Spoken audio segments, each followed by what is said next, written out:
அசாம் மாநிலத்தின் ஜோர்காட் மாவட்டத்தில் உள்ள பிரம்மபுத்திரா ஆற்றின் நடுவே இருக்கும் கோகிலாமுக் அப்படிங்கிற கிராமத்தை சேர்ந்தவர் ஜாதவ் பயோங். 1979ஆம் ஆண்டு அந்த பகுதியில் ஏற்பட்ட பயங்கரமான வெள்ளப்பெருக்கு மற்றும் புயலுக்கு பிறகு ஆற்று நீர் வடிந்த போது மணல் திட்டுகள்ல ஆயிரக்கணக்கான சர்ப்பங்கள் வெப்பம் தாங்காம மடிந்து கிடக்கிறத பாக்குறாரு. மரங்கள் இல்லாததே இந்த உயிரினங்களினுடைய அழிவுக்கு காரணம் அப்படின்னு உணர்ந்த 16 வயது இளைஞரான ஜாதவ் மனவேதனை அடைகிறார். இது குறித்து வனத்துறையினரிடம் கேட்டபோது அந்த மணல் திட்டுல எதுவுமே வளராது, வேணும்னா மூங்கில் நட்டுப்பார் அப்படின்னு அலட்சியமா பதில் சொல்றாங்க.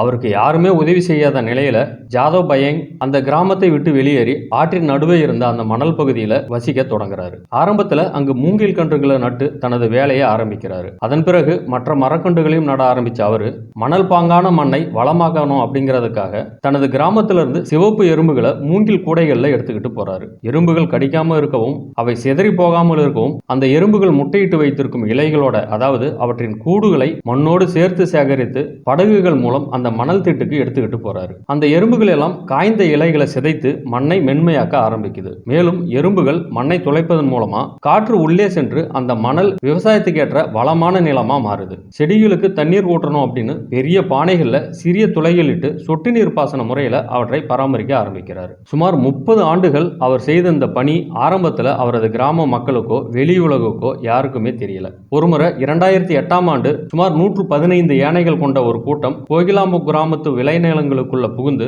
சேதத்தை ஏற்படுத்துது. அதனால அந்த யானைகளை வனத்துறையினர் விரட்டிக்கிட்டு போன போது ஆற்றின் நடுவே இருந்த அந்த அடர்ந்த காடுகளுக்குள்ள இந்த யானைகள் எல்லாம் ஓடி மறையுது. வரைபடத்திலே இல்லாத இடத்துல ஒரு காடு இருக்கிறத பார்த்து வனத்துறையினர் திகைச்சு போய் நிற்கிறாங்க. உள்ளே சென்று பார்த்த போதுதான் ஜாதவ் பயோங்கினுடைய சாதனை அவர்களுக்கு தெரிய ஆரம்பிக்குது. அதன் பிறகு ஜிது கலிதா அப்படிங்கிற பத்திரிகையாளர் மூலமா ஜாதவியினுடைய இந்த கடின முயற்சி முதன்முறையா வெளி உலகுக்கு தெரிய வருது. இதைத் தொடர்ந்து ஜாதவிற்கு பல விருதுகளும் இந்திய அரசினுடைய பத்மஸ்ரீ விருதும் கிடைக்குது. ஜாதவினுடைய செல்ல பெயரான முலாய் அப்படிங்கிற பெயராலேயே அந்த காடு முலாய் காடு அப்படின்னு அழைக்கப்படுது. பிரம்மபுத்திரா ஆற்றுல மணல் அரிப்பால உருவான பல மணல் திட்டுகள்ல இதுவும் ஒன்று. ஆனால் இந்த காடு இன்று சுமார் 1360 ஏக்கர் பரப்பளவுல இருக்கு. புரியுற மாதிரி சொல்லணும்னா பாண்டிச்சேரி நகர பகுதியை விட 21 ஏக்கர் பெருசு. ஒரு தனி மனிதனினுடைய 30 ஆண்டு கால உழைப்பினால இன்னைக்கு அங்க வங்க புலிகள், ஒற்றை கொம்பு காண்டாமிருகங்கள், மான்கள் மற்றும் யானைகள் போன்ற பல வகையான மிருகங்கள் வசிக்கிறதுக்கு உண்டான ஒரு சொர்க்க பூமியா திகழுது.